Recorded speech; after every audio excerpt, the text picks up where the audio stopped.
York City firefighters are known as New York's bravest, and our next guest lived up to that moniker on one of the darkest days in our country's history, 9/11. Such an honor to have him here this morning. Chief Joseph Pfeifer ran the command post inside the North Tower moments after the first plane hit.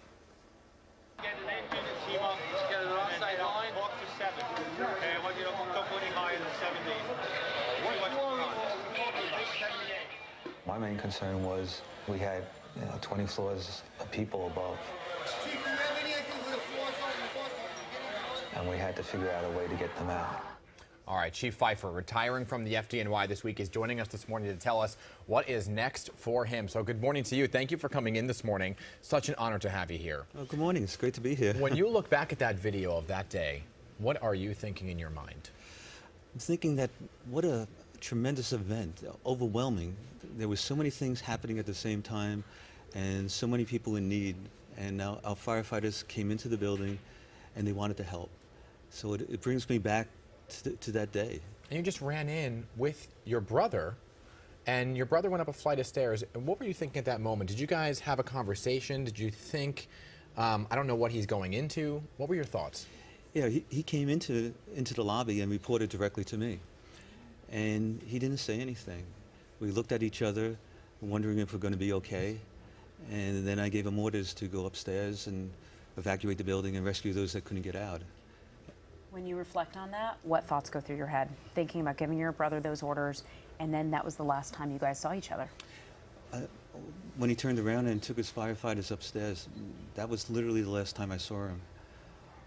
But that day, we had a lot to do, and people needed the fire department and other rescuers, and his bravery, along with others, made a difference.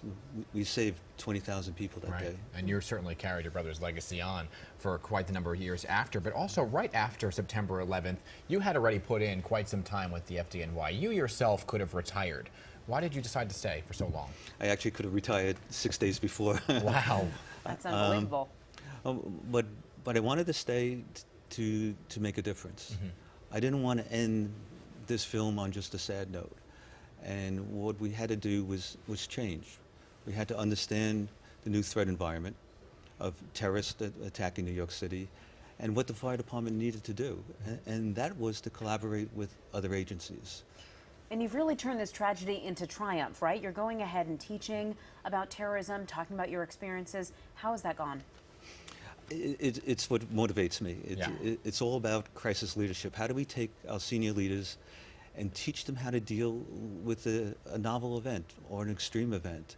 So we worked in New York City with other agencies, particularly NYPD. We work very closely with them now. It's almost seamless. We created a Center for Terrorism and Disaster Preparedness. And what we do is we sit around a large conference table and you have FDNY and NYPD and OEM and other agencies sitting down and figuring out how do we deal with the next big event.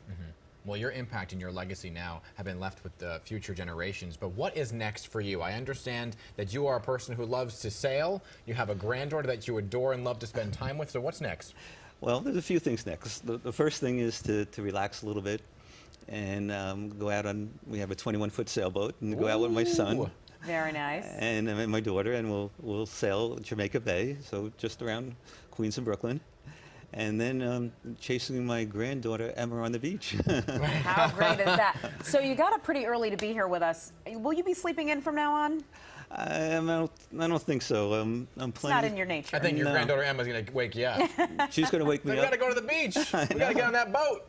Well, thank you so much for coming in this morning. It is such an honor, and thank you for all of your service, truly. Thank you. It's an honor to sit down with you this morning.